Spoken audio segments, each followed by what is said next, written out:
Hello, hello, hello! Welcome and well met! Welcome to the stream! I'm Leona Theodosia, and today I am playing the Great Ace Attorney Chronicles!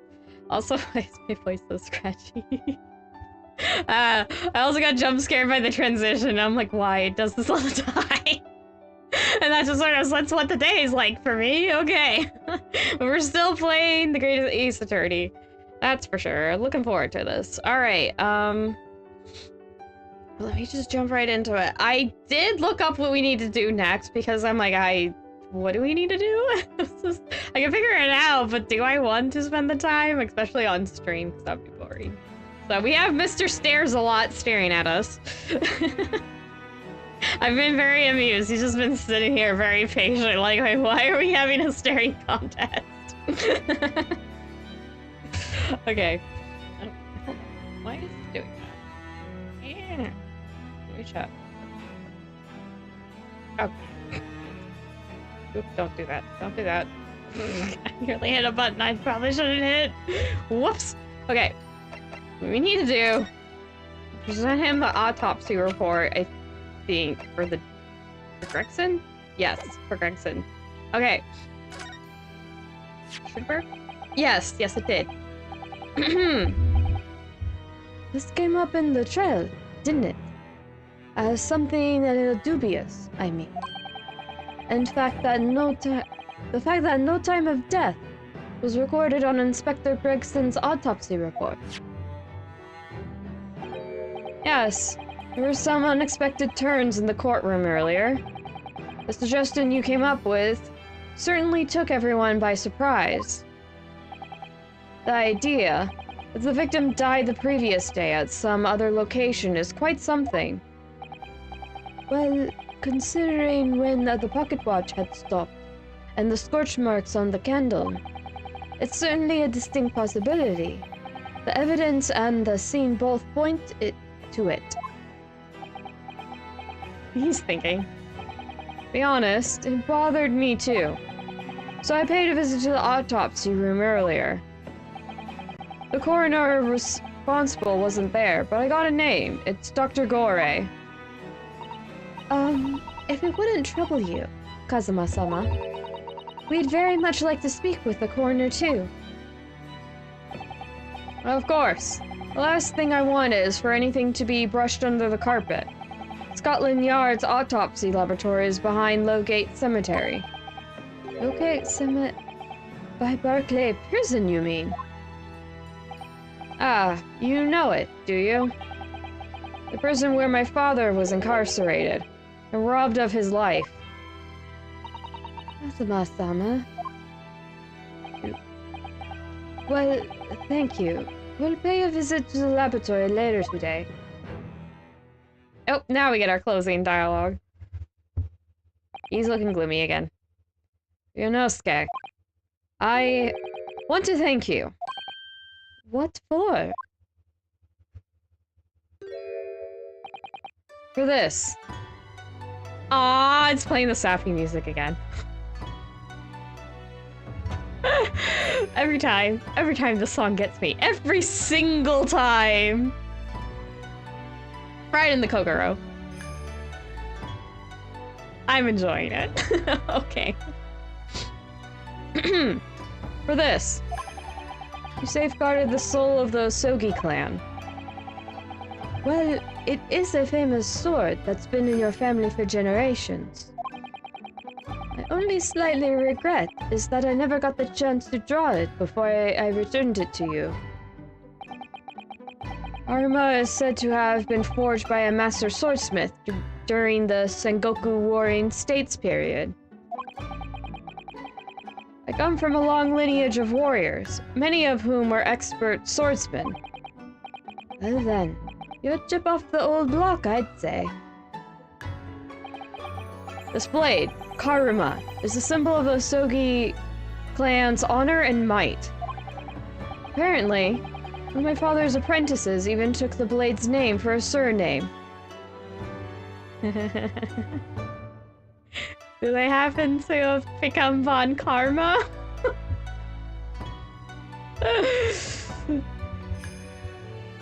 Because it's Karuma, Karma, Von Karma. Links! I have no idea if the Kazuma here has a descendant in the present, the mainline continuity of Ace Attorney. The only two confirmed ancestors is Ryunosuke himself with Phoenix, and then Aochi with... What are they called in English?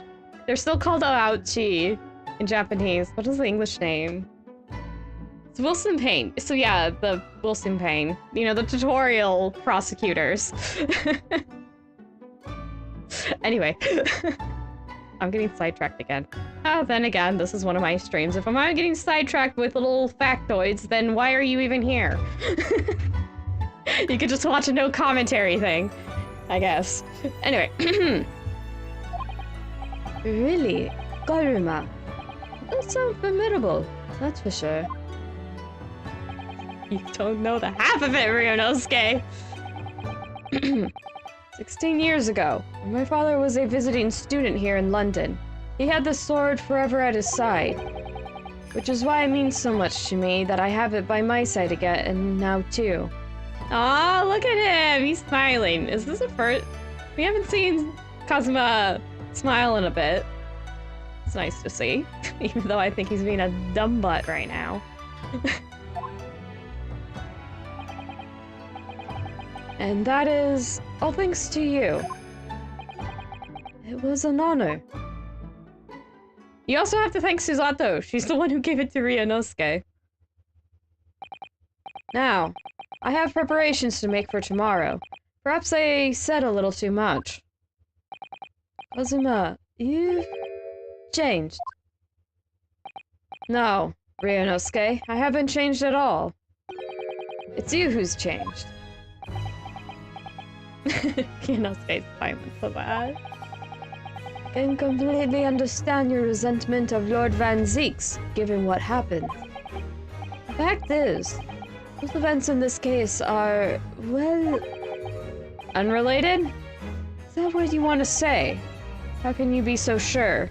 Oh, hackles are raised. What do you mean? Never mind. That man is the Reaper. And it's for that reason that the inspector was killed. I'm going to prove as much in court tomorrow. By whatever means necessary. Can't let you do that, Kazuma. What? My desk is not a scratching post, you little gobshite!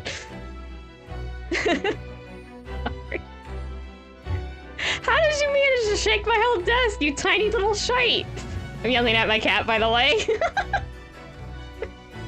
My whole desk is shook. I'm like, what is going on? And then I look down, there's just cats staring at me with their paws on my thing. I'm like, don't you dare! Right in the middle of my stream, you little shite. Yeah, I'm still grumpy at you.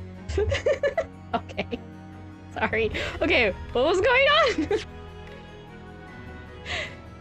Oh, yes. Let me just... Can't let you do that, Kazuma.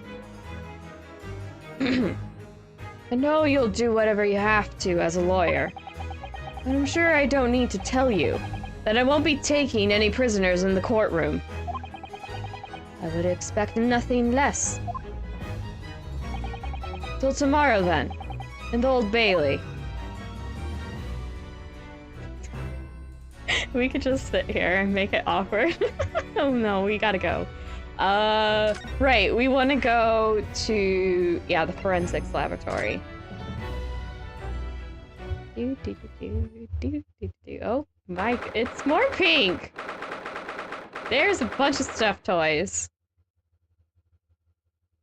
Those are kind of interesting. Look, there's a kitty! Look, there's a cat! I might just go... Oh, there's another kitty! There's kitty. Okay. Enough distraction. Focus. Focus. Oh, hello. The girls do not want to be here, and I doubt Actually, I know for a fact Ryunosuke also does not want to be here. This place really is creepy, isn't it? Well, being a dead room, it's probably full of the spirits of the dissected. But actually, there's a rather pleasant scent of roses in there. By Well, being a dead room, the coroner probably needs a bold scent like that to mask the odor of death. Roses? Really? Do you realize how delicate roses' scents are? Also, this is roses we're talking about. You hit them with any moderate amount of strength and the petals explode off. It's actually a characteristic of the rose family. I've mentioned this before. I have no idea which stream. But there you go. There's your fun fact I got from Science Chaos Sister. If you want to test if a plant is part of the rose family, one of the ways you can do that is by smacking it with a firm smack, and if the petals kind of explode off, there you go. And I'm meaning this for a fresh plant, not one that's wilting. The wilting plants would just do that kind of in general because it's wilting. So disclaimer: if it's a if it's a plant that is not feeling under the weather, shall we say? But anyway, moving on. Like, I wouldn't call that some bold. Iris, do you think we could change the subject?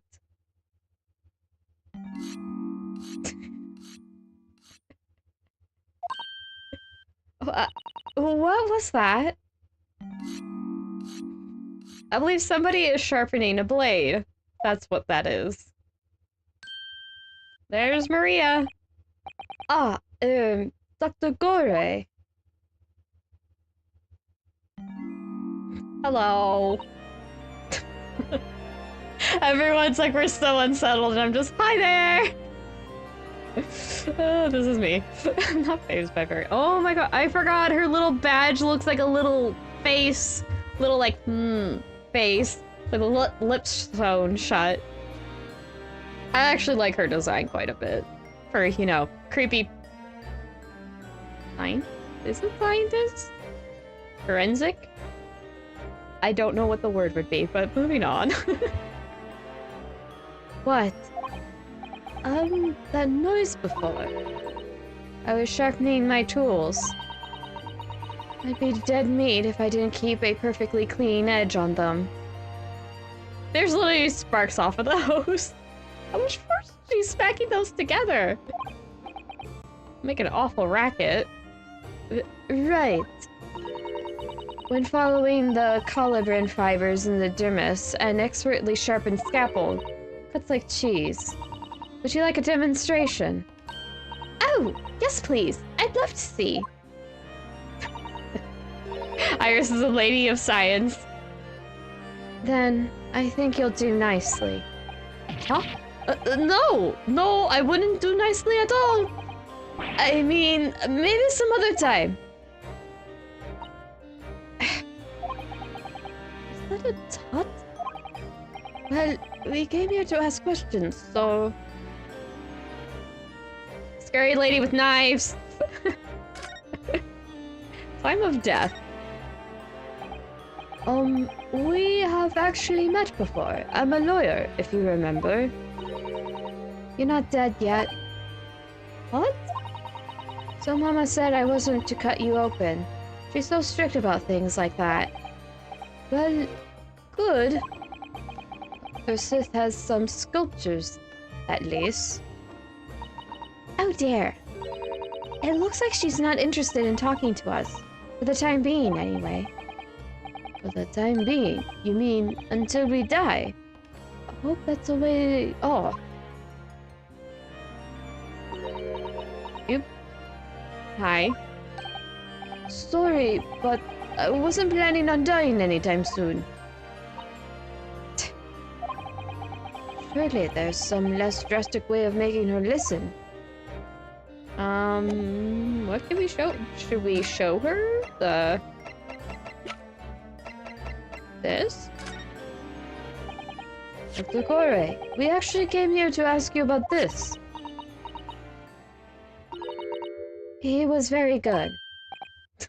I might have to skip this next bit. Warning for both me and other people. Good. Sorry.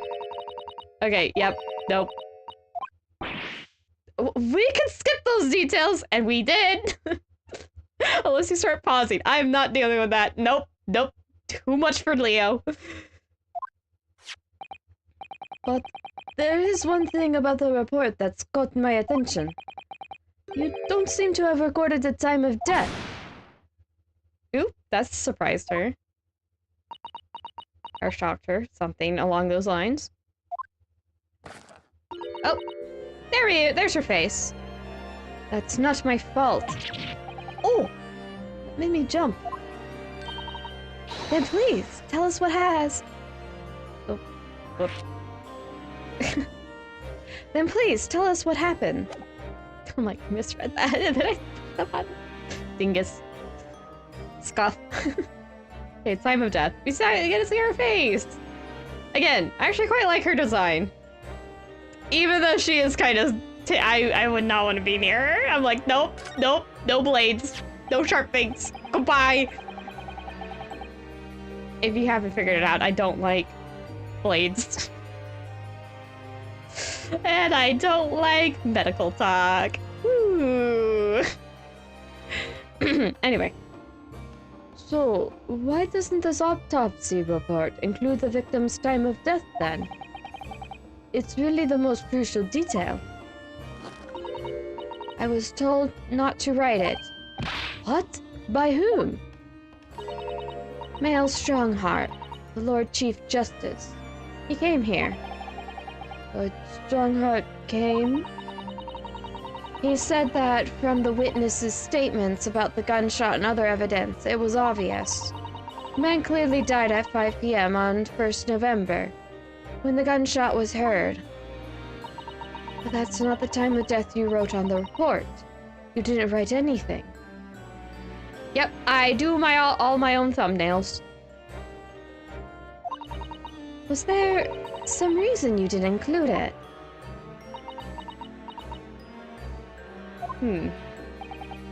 Dr. Gore, if you're hiding something under Lord Strongheart's instructions, then sooner or later, you're going to go the same way as your mother. Give it here, then. Oh, thank you there, Dynamic. Also, hello, welcome to the stream. I didn't say that. I usually do.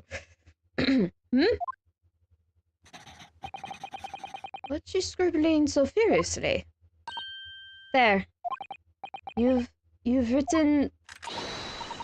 What? What she's written? Tell us! Indeterminate. But... The details of the autopsy report have been updated in the court record. Oh, okay, we got anything. Is it really? Where is it? Here it is. Time of death. Indeterminate. Evidence suggests measures may have been taken to disguise the time of death. I figured we'd have something more. So she scribbled that down furiously. Alright, let's see what she has to say about it now. What do you mean by that? Why was the time of death indeterminate? When the specimen was brought in, it was still fresh. So the time of death could easily have coincided when the gunshot was heard. But there was one small discrepancy. What discrepancy? There was some fried fish in the pocket of the specimen's overcoat. And that fish had started to rot. What?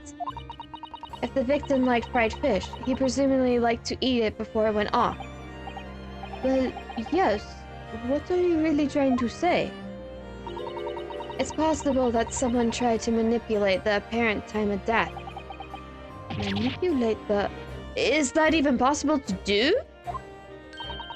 Theoretically, if you were to chill the body in ice, you could delay the onset of putrefaction. And if the overcoat wasn't on the body at the time, then only the fish would have started to rot. Gregson's time of death estimated by the fact this man liked fish and chips too much.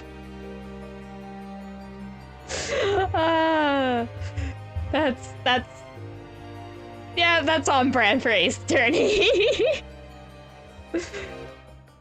Also, if you're going into a dangerous situation, sometimes it pays to have a bunch of means of trying giving people information if they know things like this, I guess. Like, well, if I'm going to die, I'm not going to be a dead man that doesn't speak. I'm going to be a dead man that speaks very quietly, and the people who know how to listen, in quotes, is talking metaphorically here, we'll be able to figure it out. At least that's my thoughts on it, grim as they are. Maybe I should stop reading so many murder mysteries, and I don't even read that or watch or whatever that many. Oh boy. Anyway, moving on. With today's science, it's not yet possible to determine if the body was chilled or not. What about, like, frostbite?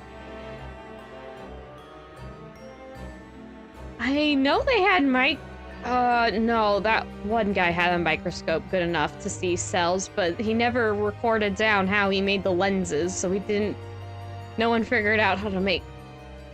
I know microscopes are really old, but I don't know exactly when they would have been good enough to see. I know the modern ones need to be plugged in because they use electricity somehow. But there's also the older variants use mirrors. It's been a while since I've learned about how microscopes work, so my memory is kind of not reliable on these points. But yeah, microscopes. There's a whole kettle of fish you can... Well, I should say, there's a whole rabbit hole you can go down there just with microscopes, as with pretty much anything, to be honest. If you know how to think about it. Oh, hello, Frug. Welcome, welcome. Let's see. But today's science has advanced enough to let you freeze a corpse, it seems. You just put it... You just put ice around it, Ryanosuke. As unpleasant it is for me, at least, and probably others could agree. The Arctic and Antarctic, pretty much any place where it's just frozen... permafrost, that's the word. Permafrost is present. Things get frozen in that, and then we find it, and then it's like a really well-preserved mummy. That's actually why we have a bunch of mummies on Mount Everest. That's why there's a bunch of markers of dead people on Mount Everest, because unsurprisingly, taking things off a mountain that are over 100 so weighty is dangerous. There's a reason why there's a bunch of dead people on Mount Everest. Mount Everest is a very unpleasant topic, to be honest, with all the stuff I know, not to mention that apparently there's a lot of garbage on top of it. Like, seriously. From what I know, it's like, that's an actual thing, as depressing as that thought is, that the highest point on Earth is also the world's highest garbage dump, because people dump a bunch of stuff they don't want to carry back down up there. Anyway... I'm getting off topic again. But surely, to chill a corpse like that would require an enormous electrical refrigerator. And I don't imagine many households in London are equipped with such a device. Oh yeah, they would have electricity by now. Which may surprise people. They had electricity in the... By 1890, electricity was a thing. I know that for a fact. I don't know how much before that, but yeah, there's plenty of Victorians and Edwardians that showed... Honestly, I'm really surprised electric-related deaths didn't happen more often, given how poor electrical safety was. Oh my gosh, if you ever want to be grateful for safety regulations, go look up how unsafe living in the Victorian and Edwardian era is. That certainly, I'm like, no, safety regulations are good. Can we keep those, please and thank you? My goodness. That makes a person thankful for those. Anyway. Yeah. Okay, yes, read this. No, definitely not. But maybe in a factory. Or some other special places. I don't recall seeing any factories or such like on Fresno Street, though. I wonder if the inspector's body had been chilled somehow. What might be the actual time of death have been? The day before? Because it flows down, so it looks like it was, Yeah, if you want the time of death to seem... Oh, how to put this? Chilling a body makes it seem like the death happened sooner. Heating the body up makes it look like it happened, like, further back in time. Oh, I read way too much Detective Conan / Case Closed. I'm gonna move on before I start really grossing myself out. Anyway. I couldn't say for sure. But at the most, it might have been a day earlier. Oh. In other words, it would corroborate your previous deduction, Mr. Naruhodo, that Inspector Gregson was killed a day before his body was discovered.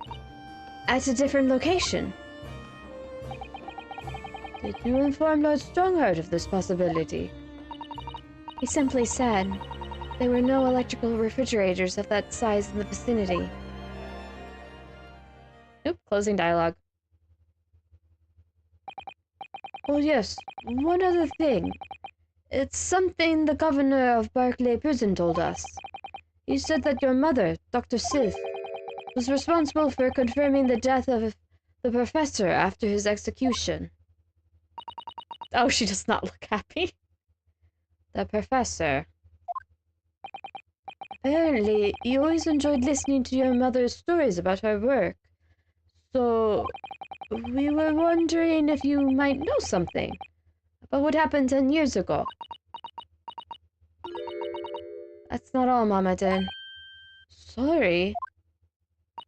My Mama carried out the autopsy of Clint Van Zeeks as well. What? Really? The brother of Lord Van Zeeks, the professor's final victim. The idea of carrying out an autopsy on a member of the aristocracy was completely unthinkable back then. The detective in charge of the investigation insisted, and it was miraculously authorized. That detective being Inspector Gregson, of course. Quite an accomplishment for one man. That autopsy provided the vital clue needed to arrest the killer. And Mama was there for that historic event. What does all this mean?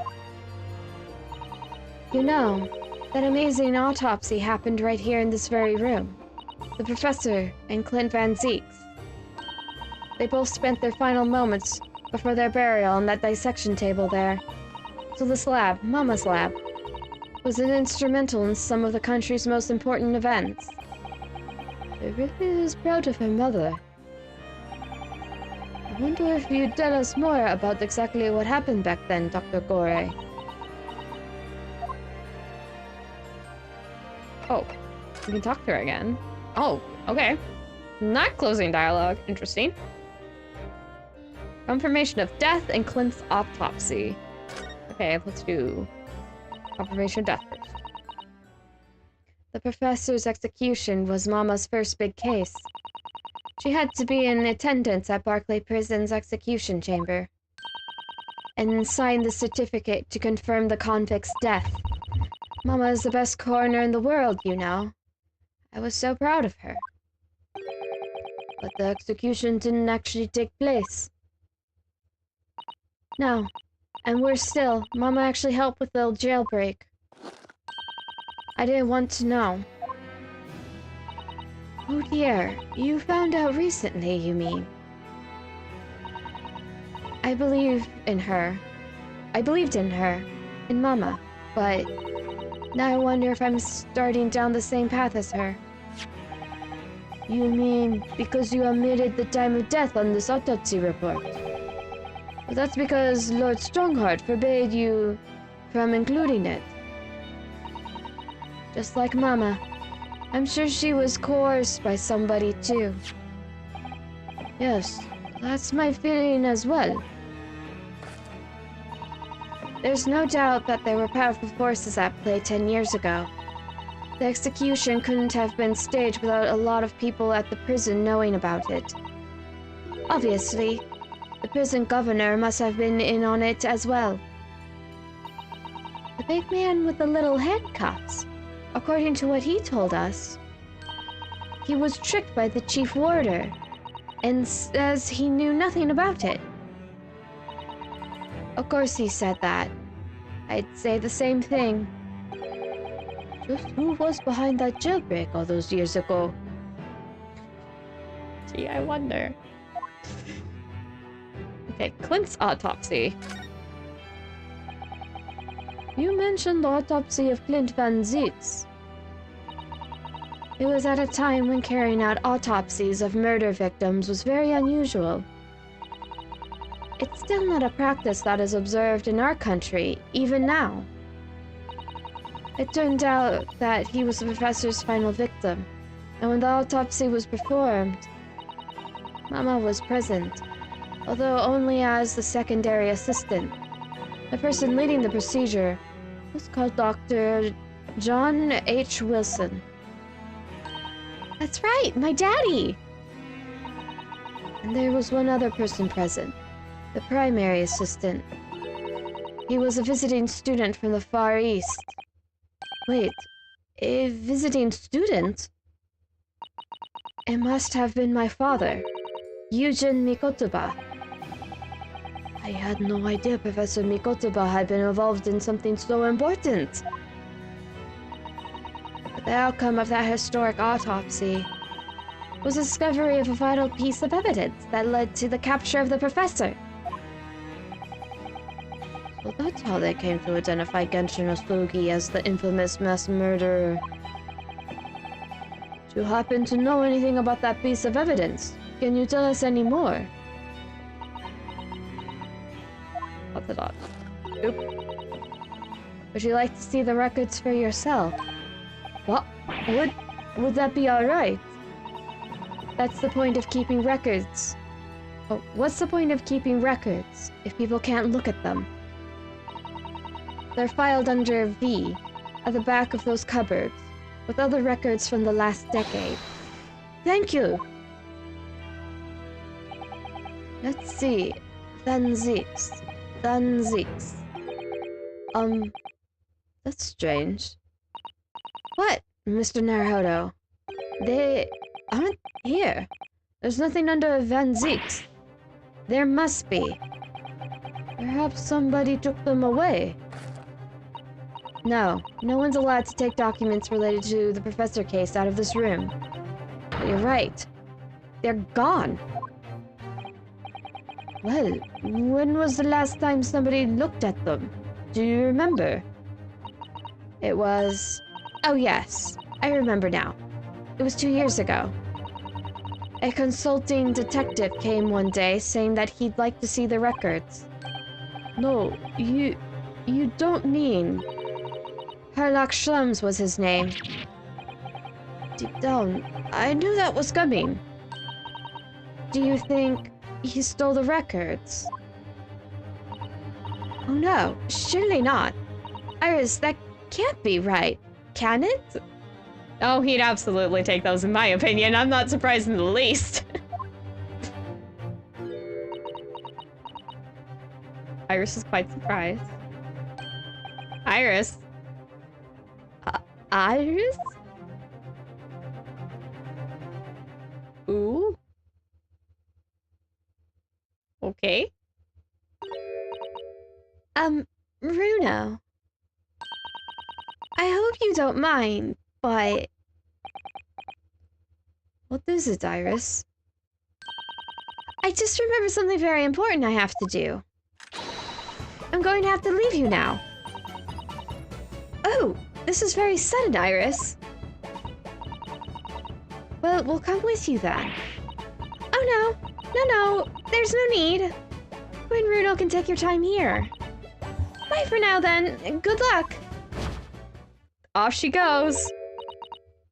Wait a minute, little girl. Me? I remember now. You've been here before, haven't you? Have you, Iris? Yes, 2 years ago, when the detective came. You were with him, weren't you? You were a living specimen then, too. Alright. That's the way it usually works, yes? Was I really don't remember. Anyway, sorry, but I must dash. Wait, Iris. I'll brew up a pot for you when you get home. What's the matter with her? She's behaving really strangely all of a sudden. Did she take the documents? I don't know why she would.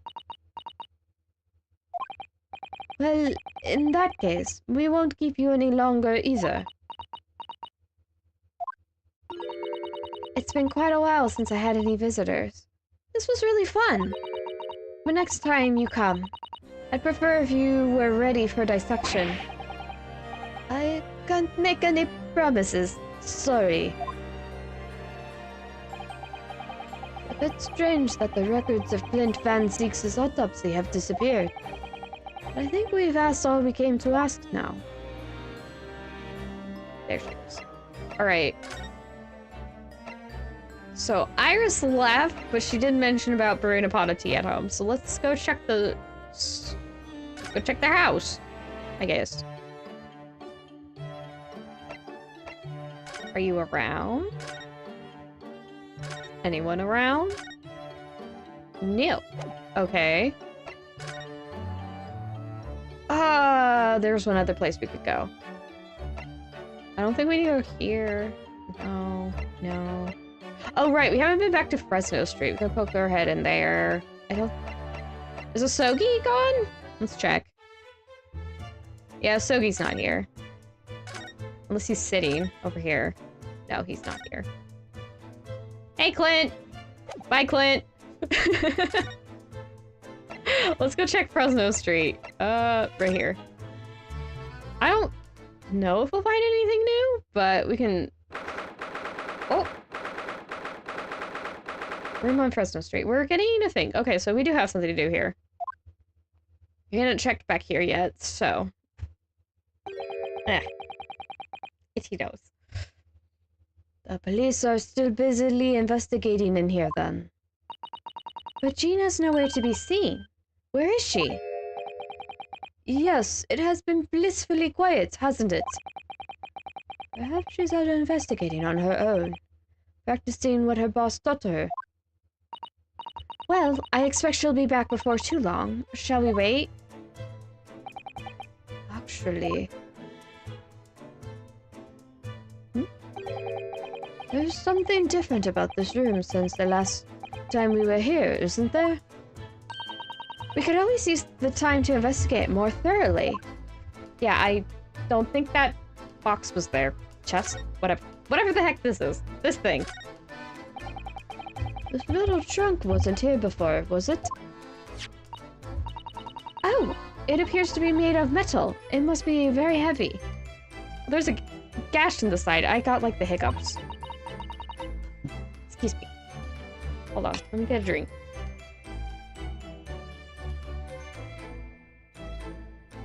Okay. Hopefully that'll help. Like, I have, like, little burpy hiccup things. I don't even know what they're called. They're not hiccups, but they're not... I don't know what else to call them. Black my chest a bit. I don't know. I wonder to whom it belongs. It's pretty beat up. There are some initials on the outside. Look!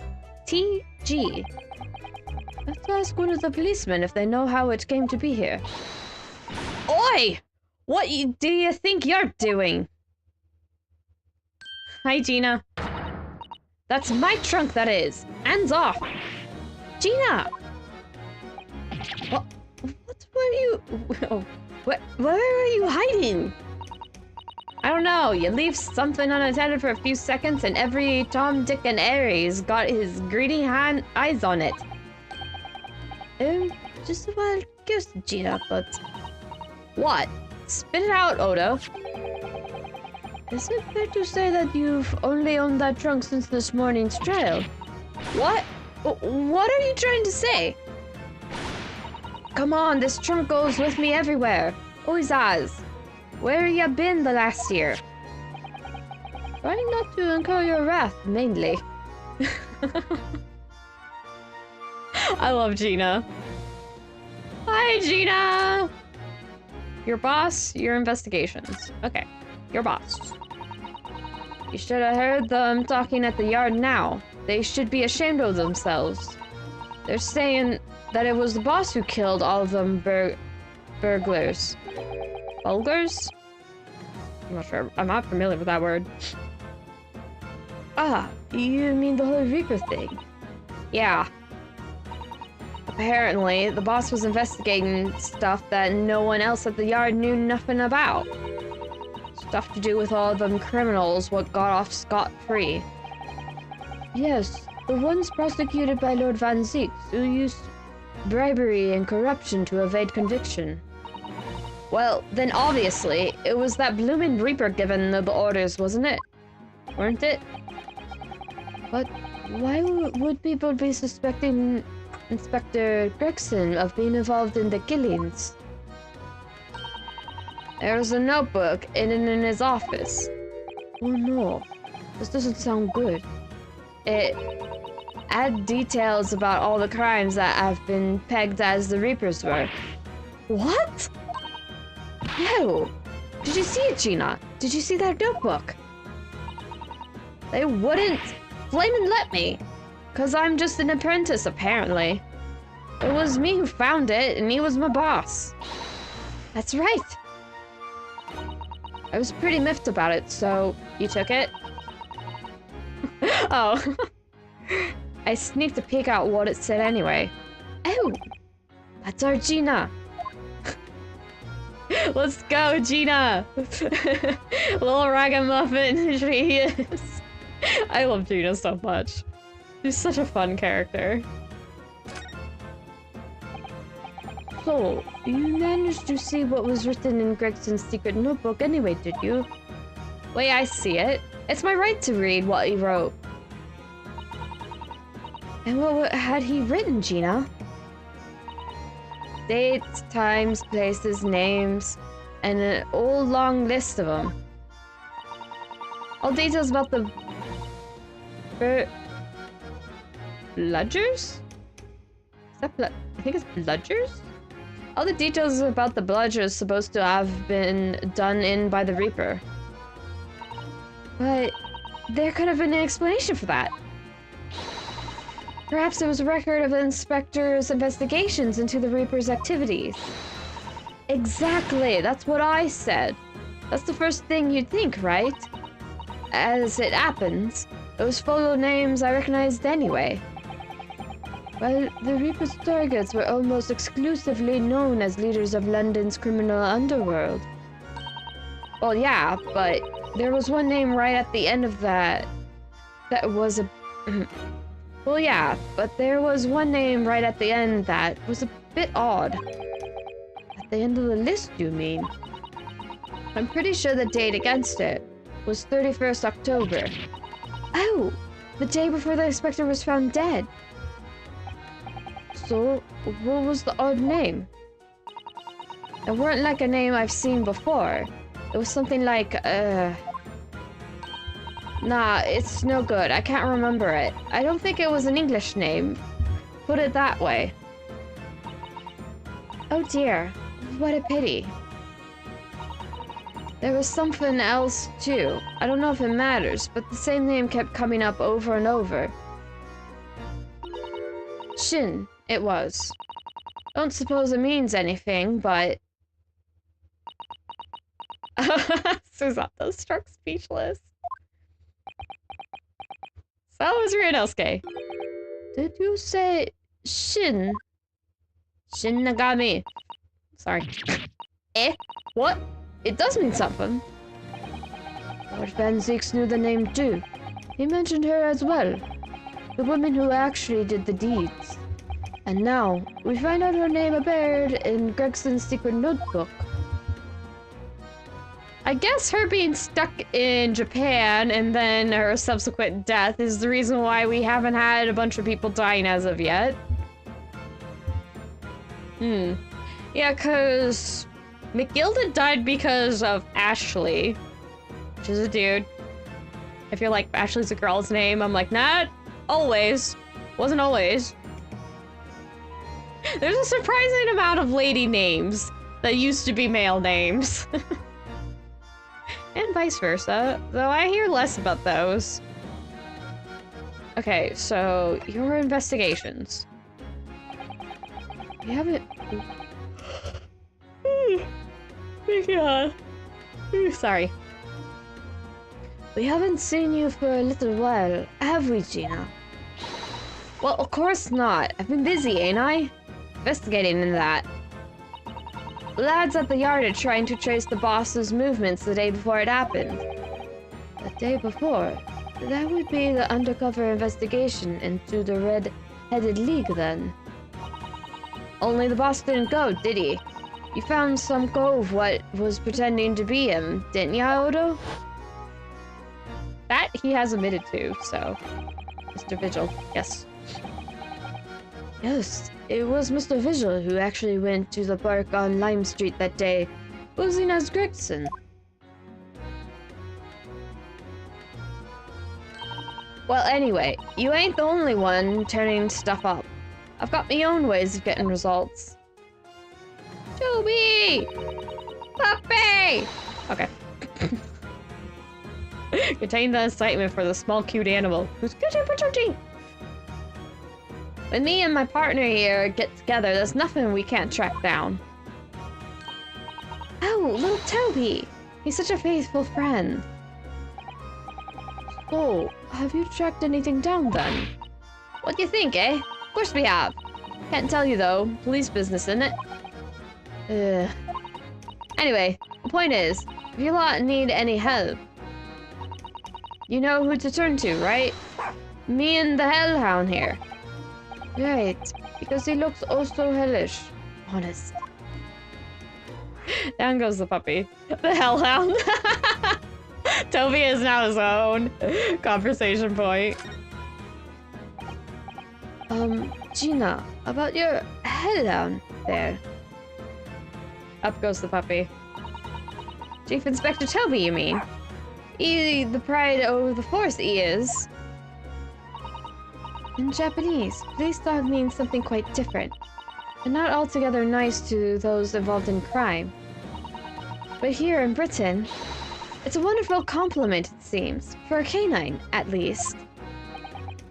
It should be. After all, in the great exhibition case the other day, it was Toby here who managed to locate Drebber's... It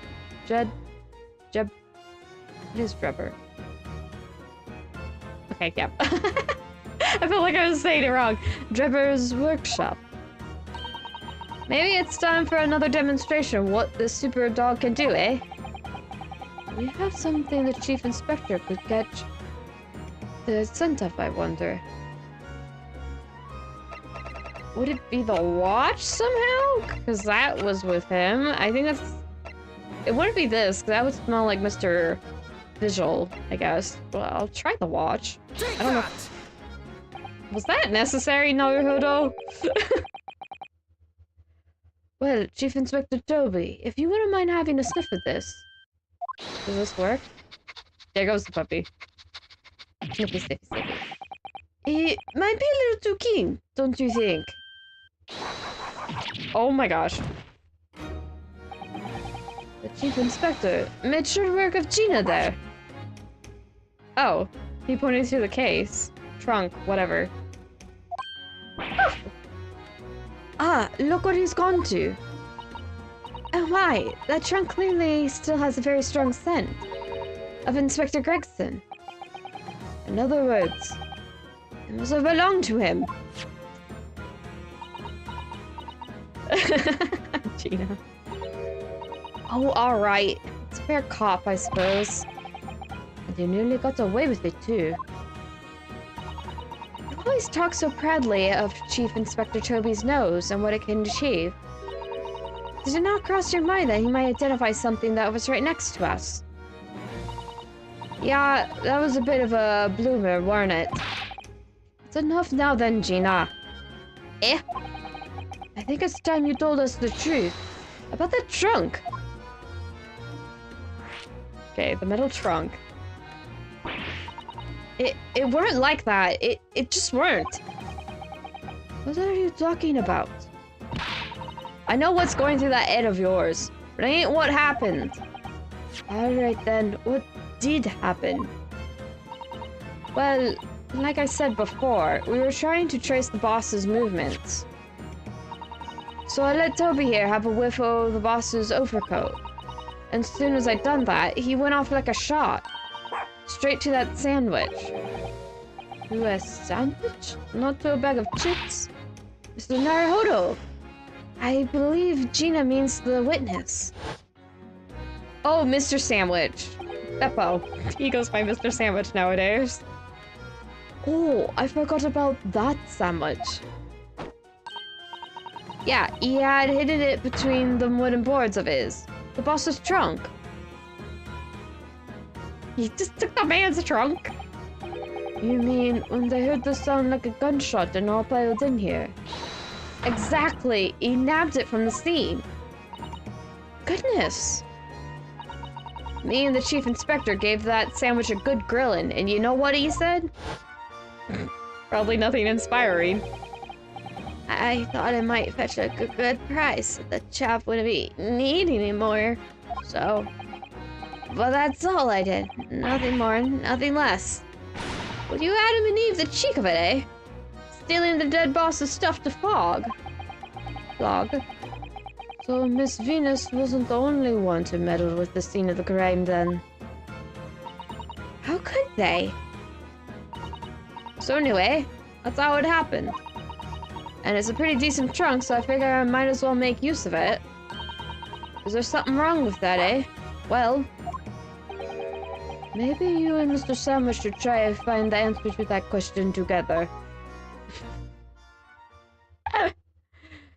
Can we look at it? I think perhaps that trunk should be turned over to the police, don't you? What are you on about? I am the police. Gina, if you wouldn't mind, could we maybe examine it? Yeah, alright then. Do what you want with it. Thank you. We shall make a detailed record of our examination of the evidence. Gregson's trunk is in the court record.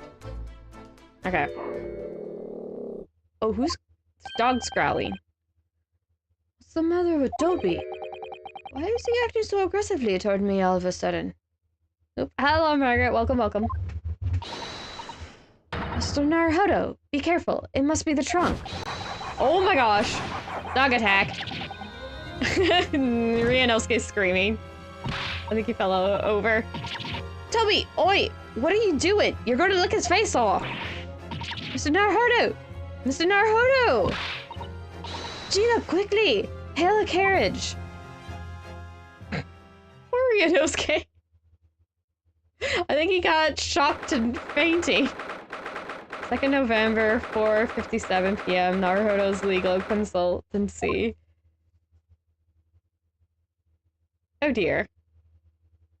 Wait, what was the time? Okay. Wait, what was the time? Okay, it's still probably the same day. Okay. Maybe? Oh, Mr. Naruhodo, are you alright? Miss Susato. Shlooms! Ah, conspicuous... Oh. Conscientious again, at last! A blessed relief, my dear fellow. After all, to drop dead after a moderate licking by a small terrier. Most unseemly. Bye, Shlomes! Susato looked at this man and he fell over. I seriously love that animation. What is or isn't seemly is irrelevant here, Mr. Shlomes. She actually told him off. I'm so glad there's no lasting damage. How are you feeling? I'm fine, thank you. Did you bring me back here? Ah, what's this on my head? A bandage? Sadly, we had no ice, so that's a compress of sugar water. Sugar water? Don't worry, Mr. Naruhodo. It's a first aid treatment that my father taught me. Oh, thank you. So, let us take to you when you're filling up to it. But of course, no sugar in the patient's cup. Bump of my head is throbbing sweetly enough. Don't worry. Whenever you feel ready, then. Oh, they're Shlomes. Let's check on the fishies. The tank. Oh, no. Nothing new. Oh, okay. Bummer. I was hoping. Okay, we'll talk. Okay, Susato has a normal thing. I don't know if we need to talk to her. Talk to Shlomes. I don't know if we've had... Oh, no. We've had full bodies of Mr. Shlomes, but usually he's... standing, sitting... otherwise situated himself upon something in a strange manner. So I think this is the first time we've ever had Shlomes in the background standing normally. What a rare treat, huh? Okay, what's up, mister? Thank you for your concern, Mr. Shlomes. My dear fellow, think nothing of it. I must say I was quite startled when I heard that you've been attacked by a dog. For a moment, I feared the infamous murderer of so many had come back from the dead. You mean the professor? Fortunately, I see your prized throat is unscathed. That stiff upturned collar of yours has obviously afforded some welcome protection. Was I that close to death? All I really remember is the dog licking my face over and over and over again. Well, if you wish to avoid such troubles in the future, a little mustard spread on the cheeks should do the trick. I should think that would balance the sweetness of your bandage rather splendidly. Why is this man so dumb? Okay, do we need to talk to Susato? Usually we need to talk to her. What to do? Are you alright, Mr. Naruhodo? It's rather unusual to find ourselves here in the middle of our investigations. It's just occurred to me that I might have forgotten something when we left this morning. Please don't worry. As long as you continue to investigate thoroughly, you won't go far wrong. Oh, yes, of course. Let's get back to work as soon as possible. Okay, you don't have to. Okay, so maybe we move down to the main room. Is it? Okay. 2nd November. Shlomes is sweet.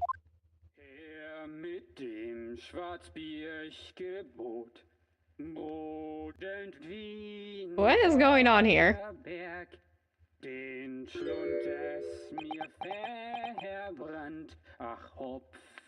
What is going on here? What is going on here? Why is this so ominous? Also, Iris must write Shlomes' character so much more competent and dashing than he is to force his thought to be such a fangirl. You know, I think it's excerpts of her writing that introduce the chapters, so I'm inclined to agree with that. I almost said disagree. Why did I? Okay, anyway. Why is there a man passed out on the thing? And just, I know there's a gramophone behind there. Is a gramophone playing? What is this? There's a broken thing down there? And Iris looks upset. What in the heavens is going on? I think Ryunosuke wants to know too. What on earth is going on in here? Am I having a bad dream? Ah, no. It's an old German folk song. A rather fine rendition, I think. That's the least of my concerns. Iris? She's not talking. Iris, what's the matter? Now she's pouting. Who is that sprawling, that relaxed gentleman over there? Iris is now sad. Upset. Iris, is she even listening? I'm pretty sure she is, Ryunosuke. Excuse me, sir. I do apologize for troubling you whilst you're singing so merrily, but would you be kind enough to explain the situation? Well, that worked. I think he's out cold. His mouth is not moving, Schlums. I'm pretty sure there's a gramophone right there. A crooning gentleman and a mute young girl. A rather tantalizing juxtaposition. And one that appears to have incited the gods of deduction within me to find their voices too. Ah, Mr. Schlums, do you mean? Oh, Iris was shocked too. Oh, hi, Iris. The strange of reasoning within me are playing now as a delightful duet. One melody sings of a reunion full of nostalgia, whilst the other is a morose theme about the great secret you're trying to so desperately to conceal, Iris. She's turned... she's turned as white as a sheet. So, as usual, you instantaneously sing to the heart of the matter. And by the time my own brief performance is over, I feel sure this gentleman's song will reach its final. So then, to music land where all is sweetness and delicacy and harmony. Pray, do enjoy Herlock Schlums's latest logic and reasoning spectacular! Here we go. What is he cooking up this time? This time round.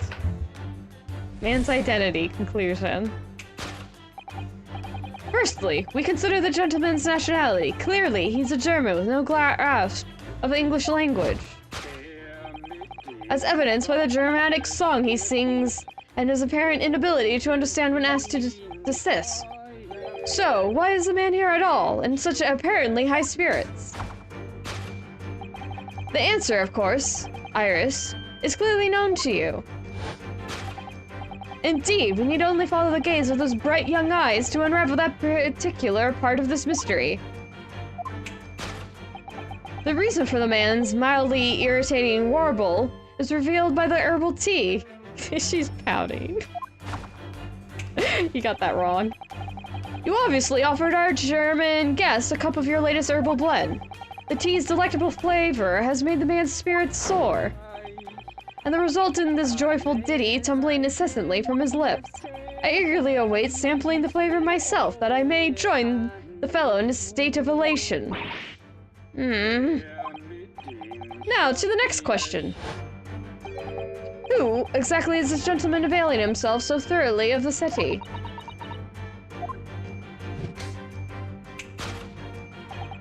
As it happens, a number of years ago now, a certain gentleman of German origin engaged my services in solving a particularly delicate case. He required the retrieval of letters once sent to an acquaintance that might have been proved problematic. In order to conceal his noble identity, he was also arrived at my office in a mask. The gentleman's name was William Gottschalk Simon von Armsten. Isn't that the kid's name from the balloon case?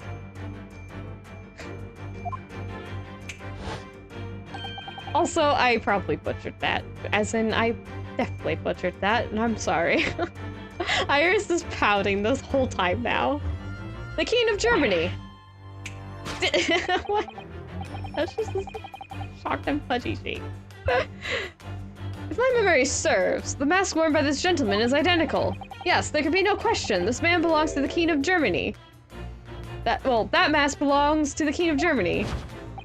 It would appear that His Majesty remembers the fine service I afforded him, and has decided to show his face again, mask and all, in order to express his gratitude. Well-mannered monarch indeed, wouldn't you agree, my dear fellow? Iris is not impressed. So the identity of this masked visitor is in fact my former client, the King of Germany. Do they have even a king right now? Indeed, his son is currently in London as well, enjoying the wonders of the Great Exhibition. Okay, maybe it's not his kid's name, and I don't know anymore. What harebrained thing are you gonna mention this time? Girl silence. Okay, what are you gonna talk about your daughter? Which leaves us with one remaining imponderable. Wait, remaining Sure. Yeah, it is imponderable. Okay. Which leaves us with one remaining imponderable. Yes, you, young Iris. She's still not talking. Do you have something in your mouth or something? Well, your apparent inexplicable silence is unable to hide the truth.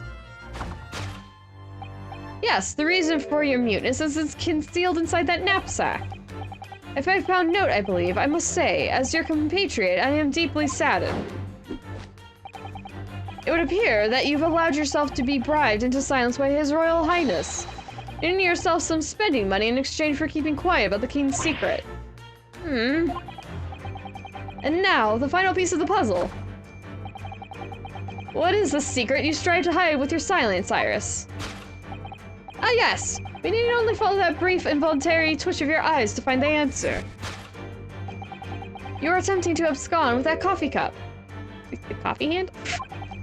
My favorite coffee cup, in fact. Or should I say, the handle of my favorite coffee cup.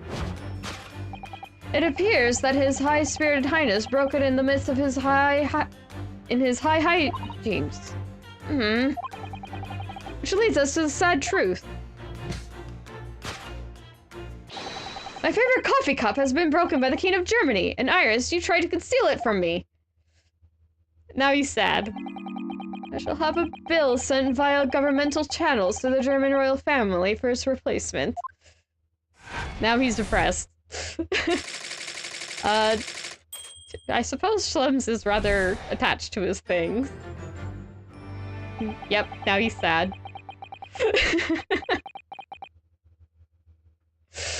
Ah, Schlums.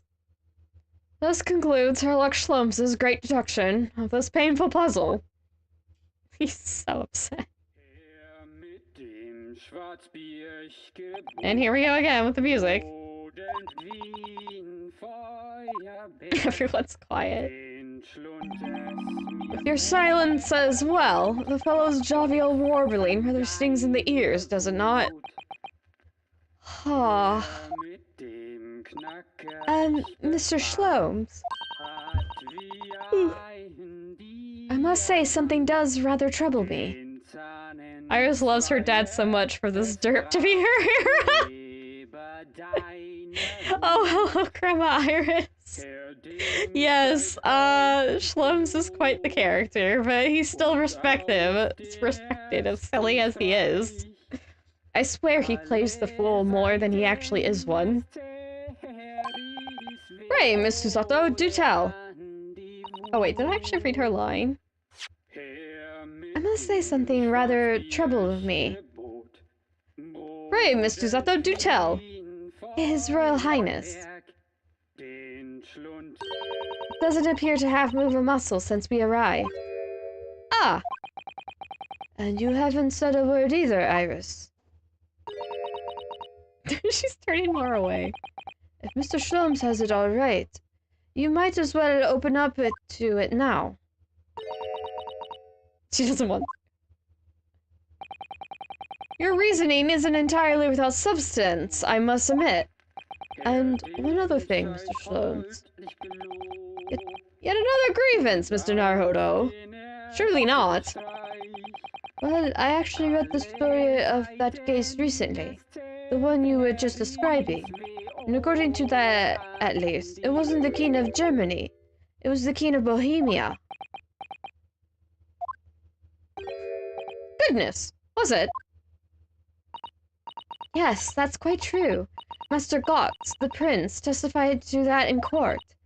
In his words, I have come to see the great exhibition all the way from my home in Bohemia. I would like to ask you to keep that minor error to yourselves. It could easily become quite a scandal. Clones. I believe, Mr. Naruhodo, that it's our turn now to make some corrections to a number of minor errors that may have slipped in. Yes, even Mr. Schlums is willing to admit he might be slightly wide off the mark this time. Although, it's clear that Iris is definitely hiding something. We need to find out the truth behind this mysterious scene.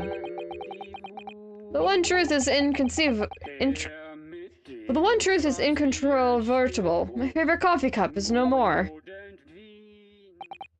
So, shall we embark again? On a joint presentation of Herlock Schlums's logic and reasoning spectacular! Course correction! Hold it, Mr. Schlums! I always feel like doing a pose. Much like my thumbnail, though you can't see that on Twitch. Or right now. Can you? Anyway. Firstly, we consider the gentleman's nationality. Clearly, he's a German with no grasp of the English language. I don't know why I'm reading this. Okay, skip through. It's an actual point where we can do something new. Yep, come through, and yes, here we go. Here's our actual first bit. Switch over. Haha! So what? It's a mix of herbs that gives you the urge to sing. Goodness! I should like to try some. And I'd like to hear your singing, but this man... Just how long does he intend to keep up with that tune, do you suppose? As I said, he's been stuck still the entire time. And if you look closely, his lips aren't moving either. Ah! So I'm not sure what's actually responsible for the spirited singing. But I suspect the answer lies at the end of Iris's gaze. Oop. Oh, here we go. It's the gramophone. Take that! Okay, yeah, that worked. I didn't have to click it. I'm pretty sure we're just saying it's the gramophone. The reason for the man's mildly irritating warbling is revealed by the gramophone. Indeed, for no well-bred gentleman would break into an obscure folk song when making a social call. In other words, this gentleman isn't singing at all. In fact, it would appear that the fellow is unconscious. Can we turn that off? Oh, it ran out. Ah, the music seems to have stopped now. I ask you, Mr. Naruhodo. Yes? Why would I have purchased a recording of that gibberish? How should I know?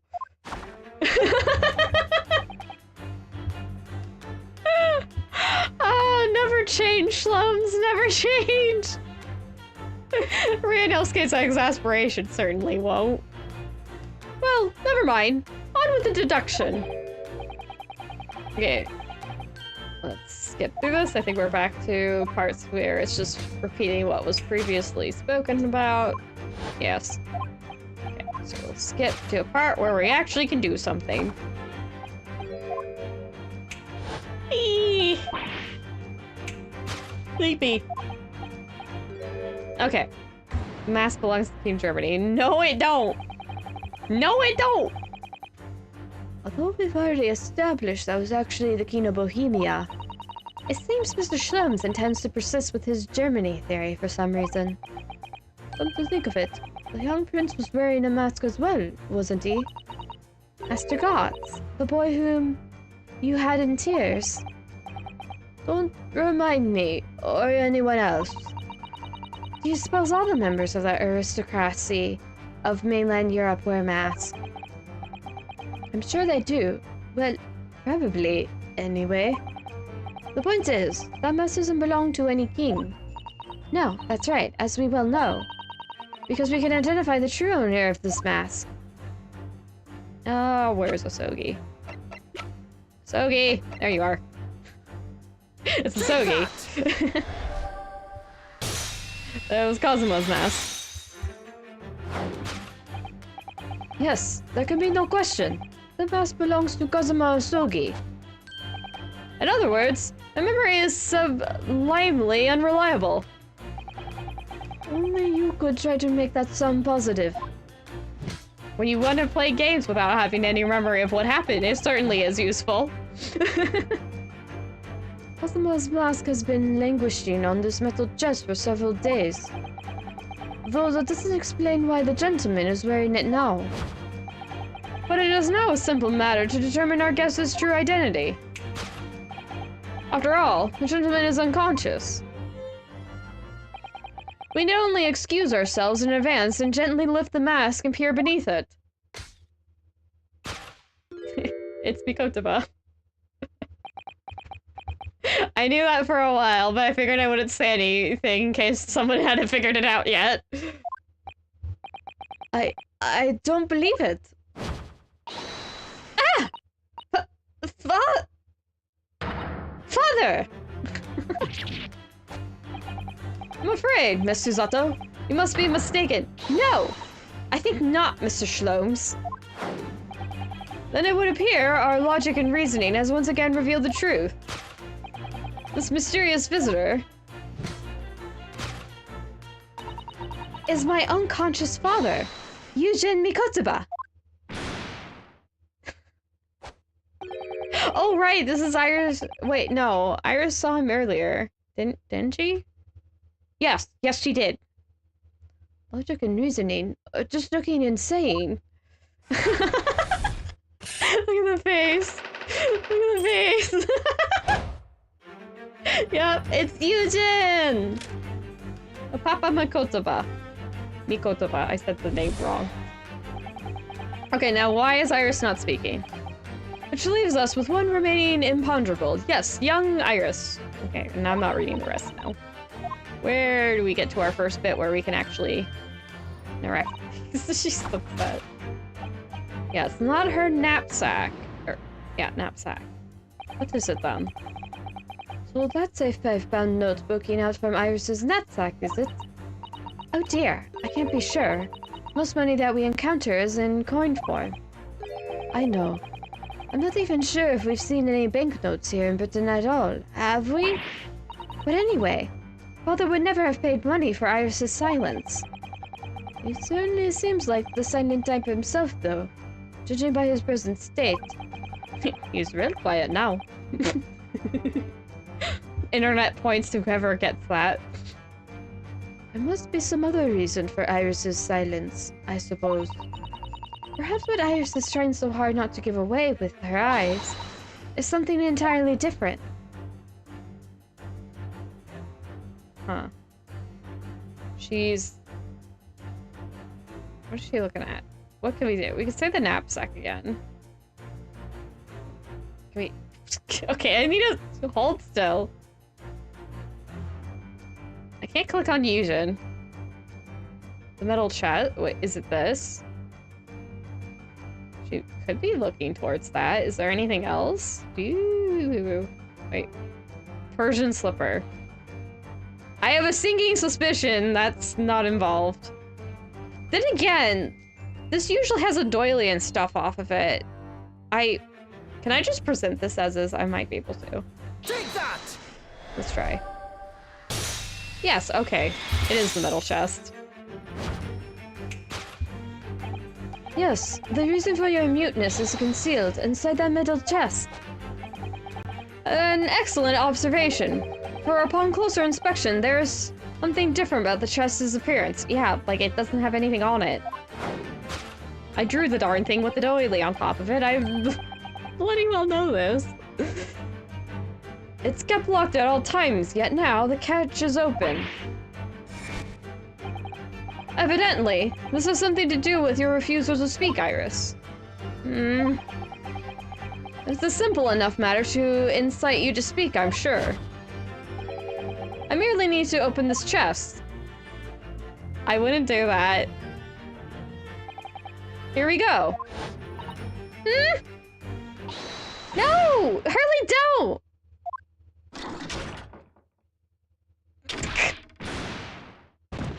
Oh. Now both the dads are on the couch.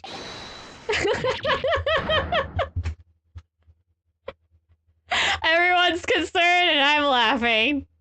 I believe... Ryunosuke, you're not helping! He's dead. Never! Oh, Hurley, I told you not to open it.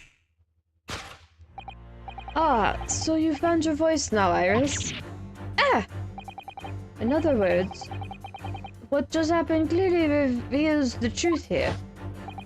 Yes, the real reason for your silence until now is... Oh, I'm in the way. This is somewhat different from the usual dance of deduction you perform with Mr. Schlums, isn't it? Well, he left me alone on the ballroom floor, so I'm going to have to dance this next part solo. And anyway, I need to get to the bottom of this, for my own peace of mind. Now then, Iris isn't usually the silent type, so... You mean you don't actually know the answer yet, despite that knowing the point... Despite that knowing point of the finger before. Mr. Zotto. Sometimes a man needs to point his finger first and think later. Oh, well, if you say so. I think we'd better examine Iris more closely and try to rescue the situation then.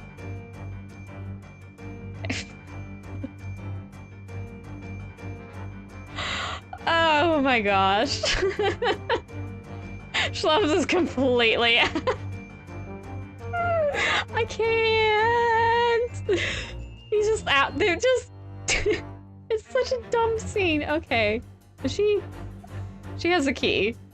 I figured she'd have something behind her back. Oh yeah, can you just spin all the way around? Yeah, you can just twirl the camera. I am doing that. I'm assuming it's the key. Did she hide the key in her mouth? Schlums mentioned a lock being open, so apparently. I'm pretty sure she didn't have that before too, so just key. Yep, that worked. I figured it would. Yes, the real reason for your silence until now is that key behind your back. Ah! When Mr. Schlums was thrown into the air before.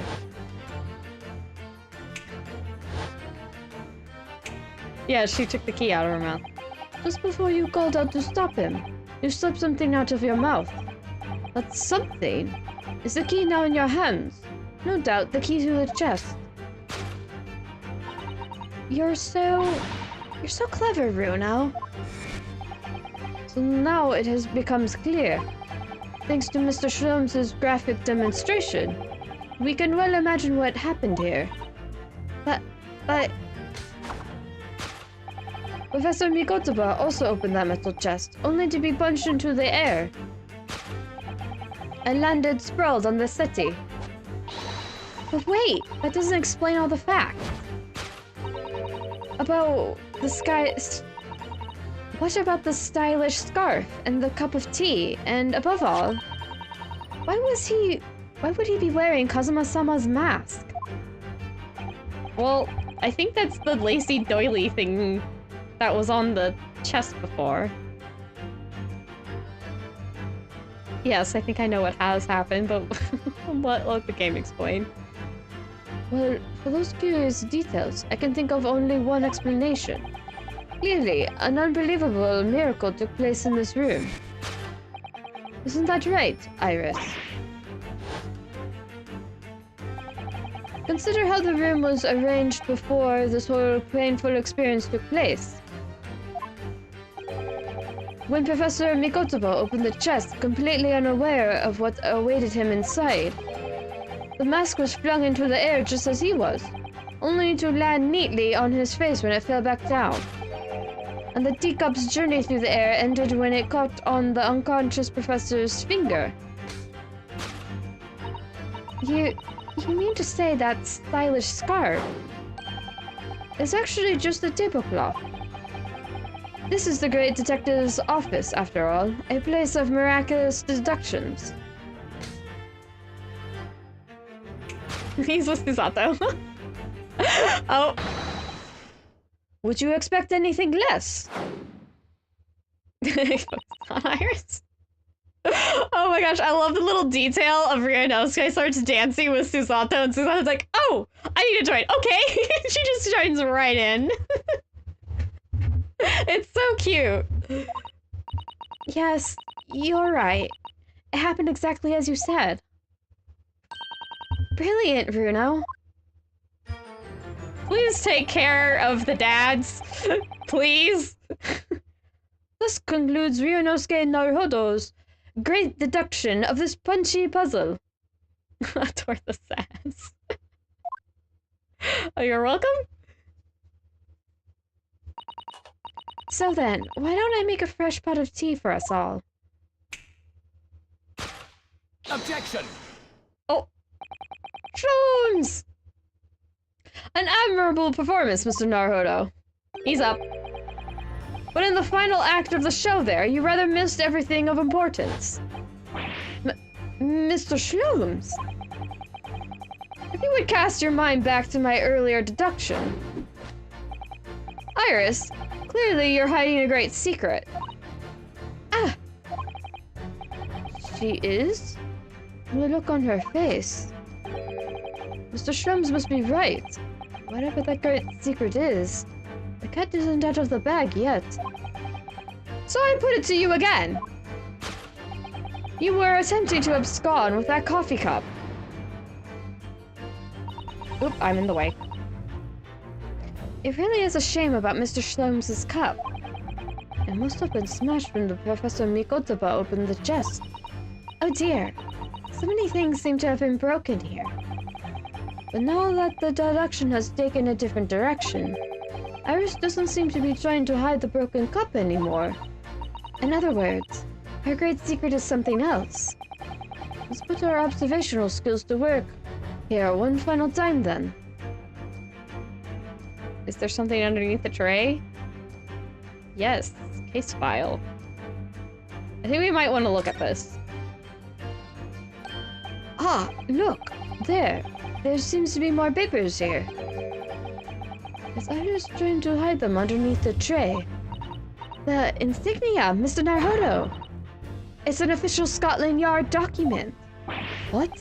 But why would Iris have... We must ask her. An official Scotland Yard document. Yes. Case file. Yep, there it goes. It got her. You were attempting to abscond with that case file.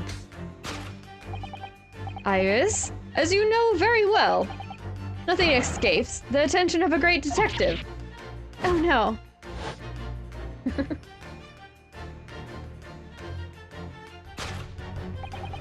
We visited Scotland Yard's autopsy laboratory earlier today, and Dr. Gore informed us that the autopsy report of Clint Van Zieks had gone missing. Clint Van Zieks? Yes, I do seem to recall. That's some years ago. I asked to see the report in question. You were with me, weren't you, Iris?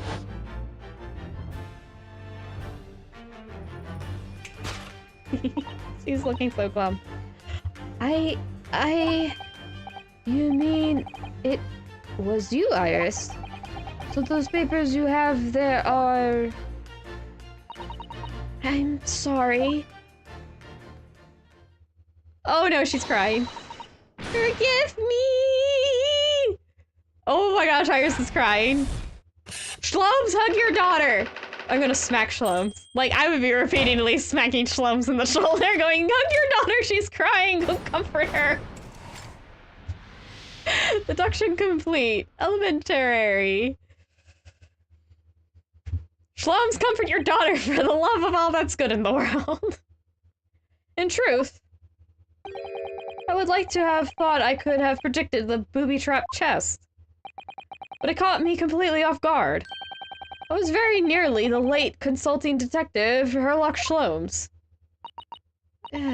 I'm sorry, Hurley. So, you mean this autopsy report really is... Yes, I took it from the lab, even though I knew it was very important. Was there something in it that troubled you, Iris? Not exactly something that troubled me. Something I've been looking for. When I saw this report, when I saw the writing in it, I knew it was Daddy's. Oh, Shlum's such a cooper. Yeah, he is. The writing? Your father's writing? What do you really mean? Iris, it must be something that's hard for her to talk about. Forgive me for interrupting, my dear fellows. Mr. Shlooms, what is it? Yushin probably wrote that report, from what we heard earlier. I feel as though the poor unconscious gentleman on the settee has been somewhat forgotten. Ah, but father! Perhaps we should find our guest somewhere more peaceful to rest? Mr. Naruhodo! Yes? Would you be so kind as to lend him your bed? We must do our very best to make him comfortable, I feel. Oh, yes, of course. I'll help you carry him up. So will I. No, I can manage alone, thank you. You have tea to enjoy. We wouldn't want Iris's brew to stew. Because there's no better way to make the professor comfortable than dragging him upstairs like a trunk. Slums. Why are you the most competent and incompetent character in this whole series? I wonder. Perhaps that was deliberate. Maybe Mr. Sholmes is making himself scarce to give Iris a chance to talk more freely. Yep, Iris was bad. Bad girl. Naughty. We must use this opportunity to talk with Iris. And find out what's going on. Hey, oh, wait, no, this is... Okay, there we go. Your daddy, the autopsy report. Okay, so your daddy. Would you like to tell us about it, Iris? About your father? I'm sure I told you before, didn't I? That Daddy used to be Hurley's partner. Yes, and that the notes all about the cases they solved together are kept inside that metal chest. That's right. Hurley told me, you see. He said that Daddy is somewhere far away now, so we can't meet. That's one way of describing it. Then, when I secretly unlocked the chest and read through the papers inside, I started to build up a picture in my head of what Daddy must be like. Well, that's only natural. You're just like any other girl of your age. I read that Daddy was a professor of medicine. I read that Daddy was a professor of medical science. So I studied and took my degree, too. Well, that's only natural, I suppose. In that respect, you're not quite like any other girl of your age, though. No. She is not, but we're proud of her nonetheless. But there was one thing I could never find out. Daddy's name. Ah! His name wasn't anywhere on the notes that he'd made about his work with Hurley. But then one day... That's what happened, is it? When you saw this autopsy report, you finally managed to work it out. Is that right? I forgot to examine the chest we got earlier. Just realized that now. Okay. Yes. So it was the handwriting in the report that caught her eye. Okay, the autopsy report then. When I saw the writing on that report, I could hardly believe it. I know that handwriting, I thought to myself. Because it was the same as the writing you'd seen on your father's case notes? Exactly. I was desperate to compare the two properly. I needed to see them side by side. I asked the doctor in the laboratory, but I was told I couldn't take the report away. And even worse, I was told that it was the first and last time we'd be allowed to even look at it there. So you decided to steal it? No. When I compared the autopsy report with the case notes I had here, there was no doubt. The handwriting was exactly the same. It was Daddy's. And the signature of the coroner at the bottom of the autopsy report read Dr. John H. Wilson. So that's how I finally found out. I learned Daddy's name at last. I see. Ever since then, I've called myself Iris Wilson. Oh, so she's only been going by Iris Wilson for the past 2 years. Was she going by Irish Sloams before? I'm curious now. And that's also when I had the brilliant idea of writing stories all about Daddy's exciting times with Hurley. I decided there and then that I'd write the adventures of Herlock Sholmes. She's only been at this 2 years. Oh, Iris, I had no idea the stories had quite such a deep personal significance for you. I can see why the autopsy report was so important to her now. And why she was prepared to break the law to get her hands on it. Oop. Scene transition. Gold Sport just fade to black and that, and cutscene ensue. Anyway. Ooh, I don't know who's speaking. I must apologize, Iris. Oh, Schlums. This is really all my fault. Hurley? I made a promise, you see, that until the time was right, I'd keep the details about your father a secret. I know. I've been very naughty. I'll take the autopsy report back to Dr. Gore and apologize, I promise. Yes, we'll go together, I think. Can we get a copy of it? Then let me look at... Then let me look after it for you until we get there. Then it's autopsy report. I kind of want to keep this. Oh, she's so sad. I must go and water my herbs, I think. I'll see you all later. She goes. Poor Iris. She must be feeling awful. I know Mr. Sholmes is here for her, but still. Ah! Okay, Suzanne, what is it? What? How? What's the meaning of this, Mr. Sholmes? Mr. Sholmes? Oh, dear me. So, you've noticed, I see. But that would mean... What on earth's the matter, Miss Susato? You've turned white as a sheet. It's this autopsy report, Mr. Naruhodo. The one from 10 years ago. The writing isn't Dr. Wilson's at all. Uh-huh? What do you mean? How could you possibly know that? Because I know this writing very well. This writing is my father's. What? Professor Mikotoba's? Indeed, it's true. And now you know, my dear fellows. No, I don't know anything. What on earth does all this mean, Mr. Sholmes? Because the idea that's slowly forming in my mind is just too extraordinary to believe. Please, you have to explain.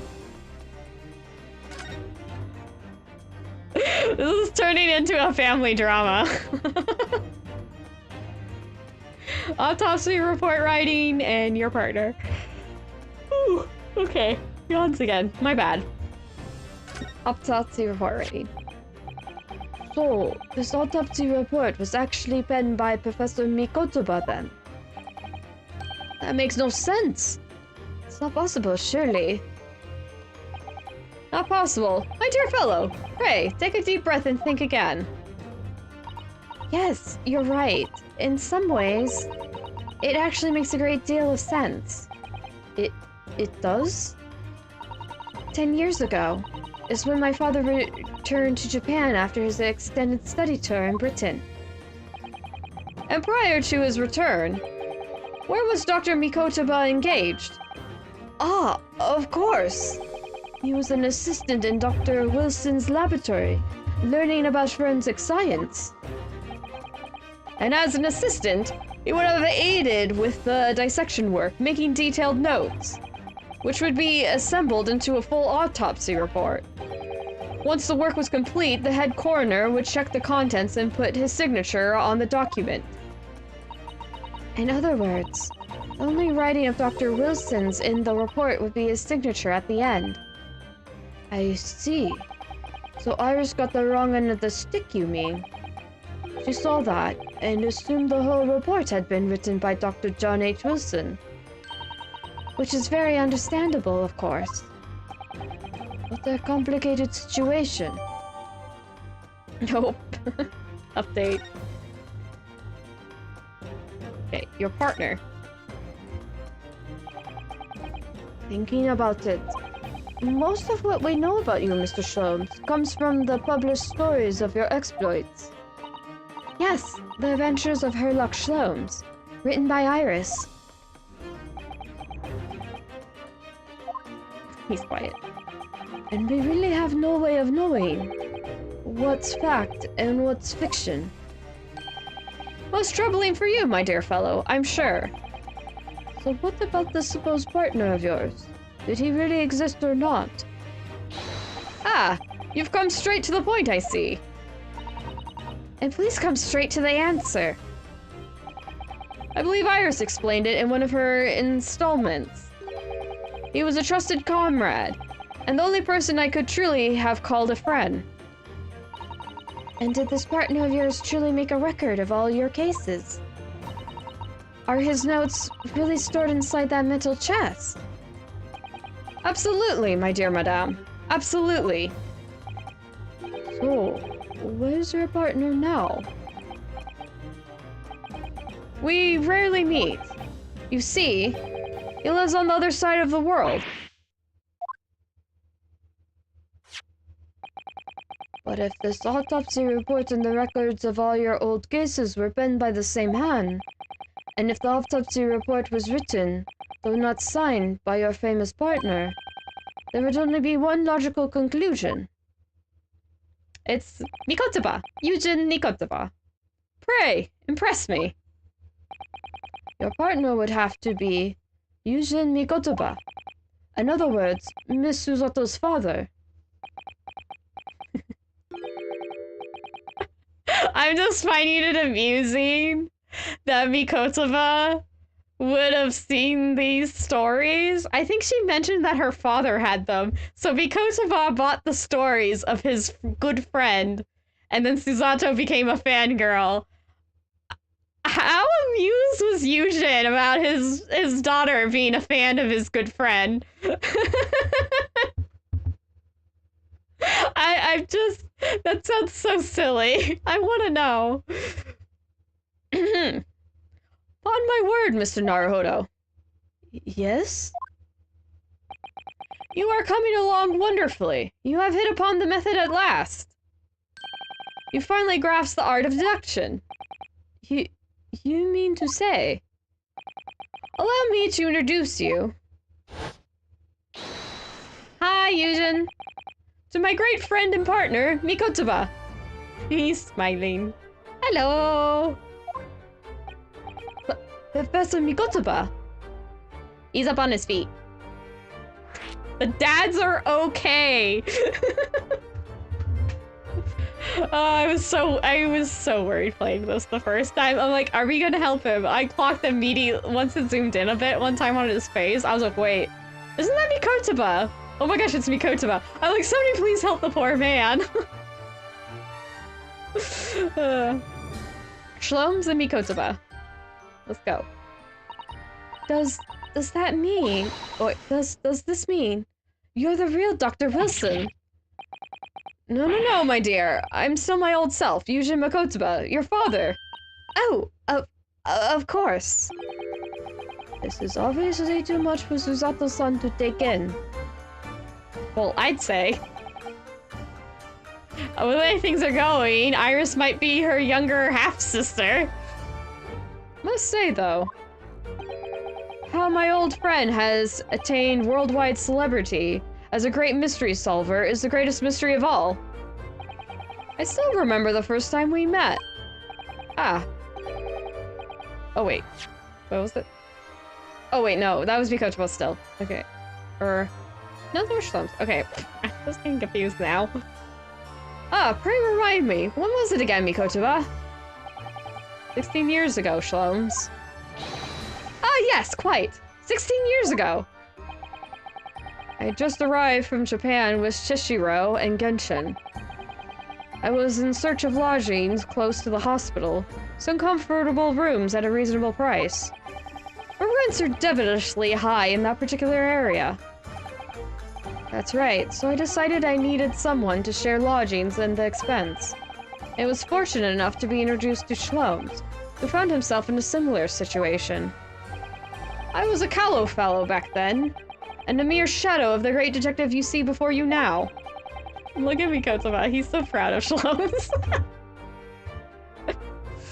I was working at the hospital's chemical laboratory at the time, indulging my curiosities for little gain. The situation of our cohabitation led us to pursuing cases together, you see.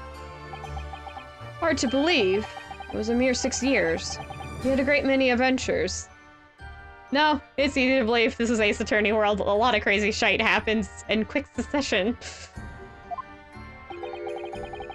But at the last year of Mikotama's stay in Britain, a most infamous case presented itself.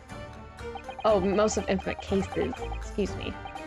The case with which you've become rather familiar yourself, the professor killings. After the trial, Shishiro and I were summoned back home. Hardly surprising, given the circumstances. So there you have it. As you know, all the details recorded by my trusty Cronus? For crying out loud. Chrononcer? Oh boy. Chronicler. Chronicler! Yeah, that's probably it. And as you know, all the details recorded by my trusty chronicler remain in that metal chest. This is just amazing. Professor Mikotama really is Mr. Shlomes' famous partner. Going by the completely wrong name. I think your daughter might be ready to throw you, Fusion. Father? Goodness, my dear. What a cunning look. As your daughter, I'm very proud to learn you were the great detective's great partner. But nonetheless, there's another mystery I really must ask you to explain now. And that is... You know very well what it is. The unresolved matter of Iris's father.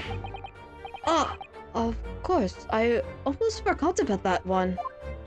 Suzato clearly hasn't. Yushin doesn't look prepared for this conversation. I should have seen this coming, I suppose. Okay, Iris's father. Iris told us that all the notes about the great detective's adventures are in that metal chest, were written by her father. Isn't that correct, Mr. Shlomes? That is indeed what I told young Iris. But if you're Mr. Shlomes' partner, father, and you wrote all those case notes, then Iris' father must be you. Ah! Shlomes? On my word, Miss Susato. You are coming along wonderfully as well, you too. Have hit upon the method at last. You're finally grasping the art of deduction. What?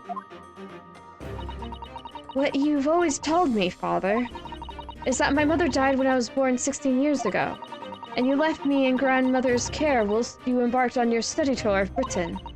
And I've always accepted that, but all this about Iris... Oh, there it is. Susato-san's ice-cold stare. Now, hold on a minute. It was very complicated. I mean, it's really not what you think. Then perhaps you'd like to explain exactly what it is. There it is. The eyes go from ice cold to red hot. Just before she... No, really, you've got the wrong end of the stick. Shlomes, say something, man. How far did she toss her dad? Oh, he's in his coat. That's quite enough, my fiery fellows. Mr. Shlomes, did he get all dressed up? Whilst I don't like to interrupt this exciting exploration of the past, Mikotoba and I have an urgent matter that requires a short excursion. But it's very late, Mr. Schlems. Where must you go? Why, my dear madame? Is that not obvious? My partner and I must pursue our natural enemies. So, get your coat, Mikotoba. The game is afoot. But Schlems, I really must give Susato a full explanation, I think.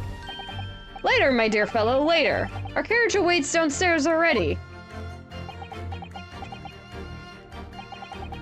You haven't changed one iota, have you? I mean, really? I visited our home after 10 long years, and when I opened that chest in a fit of nostalgia, I quite inexplicably pass out. And as if that wasn't enough, when I eventually regain consciousness, I'm plunged straight into all this. Father, please, go with Mr. Schlems now. What? I've no doubt whatever happened, you were acting in everyone's best interest. I trust you, completely. Susato. And sending the great detective and his partner off on the renewed adventures together is more than I could have hoped for in my wildest dreams. Your daughter's a fan. This is really cute. She's a fan of her dad. That's actually pretty adorable. Very well then, we'll speak again later. So, I believe your own work is done for the day. I wish you the best of luck for tomorrow. Yes, Naruhodo. Good luck in battle, and in reaching a decision. A decision? Well, whether to go back to Japan, I suppose. Oop, are we gonna hit it to be continued? So much happened that day that I barely knew what to do with myself. Why do I always get jump scared when the game decides to add dialogue in of itself and I don't have to read everything? It would only be later that I'd come to realize how amidst the chaos I'd unleashed were all the clues I needed to finally unearth the truth. Yep. And that all the turmoil was necessary to give me the resolve to see everything through. Healy. I really like Ryunosuke's voice actor. He did a good job. Oh! We're at the end. Okay. Never mind. Yeah, sure. This is... Yep, final. The resolve of Ryunosuke Naruhodo. That is for Friday. Dang, I didn't think we'd get done with that. Okay, well, we're definitely leaving it here, though. I am not starting all that chicanery. Okay, so that was episode 9. Susato and Iris might be sisters, half-sisters, if chicanery. Though it does seem like Mikotoba's, Mikotoba was like, nope, that's not what's going on. I will explain later, but Schlems is like, we gotta go now. We gotta go. But okay, we're gonna be... Friday is our first foray into the final episode. And yeah, this is gonna be good. We're finally here. We're finally getting to the last episode. Oh, I'm gonna have to update the titles for the videos to put end. Okay. Okay, so definitely, like and comment, I guess, if you are just as excited as I am. We're gonna get to episode 10. Woo! Last episode. We're nearing the end of the series. It's gonna end in the 40s, maybe 50s. Oh gosh, what if we ended on episode 50? That'd be funny. Like it took me 50 episodes. Ah. Okay. But in any case, that is it for today. I was not expecting freaking... Oh my gosh. Okay. Oh, I need to make... Oh, what am I going to do for the next thumbnail? I should probably make it special as the beginning of the last case. Should I just make it black and have like... Should I put Ryunosuke actually on it? I know I've been drawing myself in everybody else's outfits or inspired by everybody else's outfits. Oh gosh, what am I gonna do about it? I feel like I gotta make these last few thumbnails really special. Okay, it was a good thing I've been working on the little ending bonus bit. Even though I did look up the ending for The Great Ace Attorney, it does a pretty good job of having like a final little bit to it, so I'm not doing it as special as I usually do for my ending things, but well, sort of not.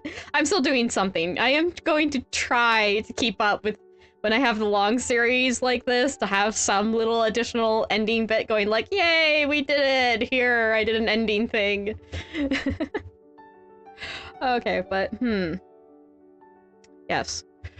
We are in for some good... The next few episodes are definitely to look forward to, and we will soon be having the whole series out, I guess. So if anyone was waiting for it to all come out to just binge watch it, well, you're going to be in luck soon, even though you wouldn't be watching this. You'd be watching this after binging a bunch.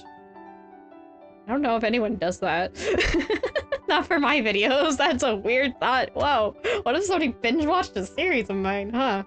Never thought about that before now. Huh. Interesting. Anyway, given that this is also the ending of our first stream this week, I feel inclined to say for any of those who have not checked the schedule, which it can be found on the community tab of my YouTube, on Tumblr, I have it pinned on Twitter, and I also have it on my Blue Sky, but you can't pin things on there, so you have to scroll down a bit. I don't post too much on there. I don't post too much on social medias, to be honest. I'm too busy working. Like, I don't have the brain capacity to post. Anyway. But yeah, you can catch the schedule there, so you may have already seen that tomorrow is going to be... It was Paper Mario. Oh gosh, now I can't think of my own schedule. Hold on. I'm very bad at this. Here we go. I can pull up quickly. Yes, okay, yes, it was tomorrow's Paper Mario, 1,000-Year Door. I'm like, I can't remember if I put that tomorrow or was it Thursday? Brain's not working now. But yes, for those of you who like more 1,000-Year Door, you can look forward to that tomorrow. And you will also see on the schedule on Thursday, we're hopping back into Endless Ocean Luminos. I felt like playing some more of that. I have played a bit more off stream. I found another of the UMAs, but it was just the big coelacanth looking one that we saw already. So I haven't seen any of the other new what are they? Like, unidentified whatever. I haven't seen any new ones of the Yumas. So yeah. I have seen new fish. I got a map, and it has prehistoric, now just extinct fishies. I didn't realize there was other family members of the coelacanth line. I knew there was, like, variants of coelacanths, but I didn't realize there was, like, different types of coelacanths, so I was very excited. So I don't know if we'll get that bit again, but, actually, come to think of it, I wonder if the kind of creatures you find on the maps will dictate what special one you find. I found it though. The game also told me that we might be able to find a new one on the same map, so I think I might keep this map to see if that does in fact get another creature. It might just bring the old creature back. I don't know. Never tried it before. We may or may not find out, but I definitely want to go enthuse about the prehistoric fish with y'all at least a little bit. We can always start a new map too. See what we find and just zip around everywhere. Anyway, I'm looking forward to that, as am I looking forward to Paper Mario. I keep wanting to say Super Paper Mario, but that's a completely different game. Well, I say that, but it's a different game. It's part of the same series though. So it's not completely different, is it? Anyway, so yeah, and then Friday, of course, we're playing The Great Ace Attorney again. That's pretty standard, and I was just enthusing about how we were getting that, so I won't do so again, even though I'm excited. Clearly. What am I gonna do thumbnail? Maybe I will put Ryunosuke on it. I mean, the last chapter is called The Resolve of Ryunosuke Naruhodo. Maybe I should put him on the last few thumbnails, huh? Yeah, I'm like, people at this point should know that if it has the little border, because I have the little, well, they look like that on the chat box up there and down there on the sides of the video. I do keep that intentional. So if you see those, they're like, it's a Leona video. It's purposeful. A little hint for you Macy's, so if it pops up, you're like, oh, hey, it's Leona. You can watch it or not. Because I realize not everyone wants to watch everything I do. I'm like, I'm fine with that. I will not be sad about more Ryunosuke art. Okay. I think I will put, for being at the last episode, I will actually draw Ryunosuke. I've actually drawn him a couple of times. I've drawn him a little bit at this point. So I'm slightly getting used to drawing the man. The boy. The goodest of lawyers. Anyway. That's still me. Still it for today. I should be wrapping it up. Let y'all go. Make sure this video isn't too terribly long. I definitely can ramble. Yeah, I wasn't expecting to get to episode 9 today. I hadn't actually checked to see how much we had left. A little surprise for me too. Anyway, that is it for today. I'm very much grateful that you spent your time looking in on the stream. So thank you, thank you, thank you. And for now, I must bid you all farewell, fond farewells.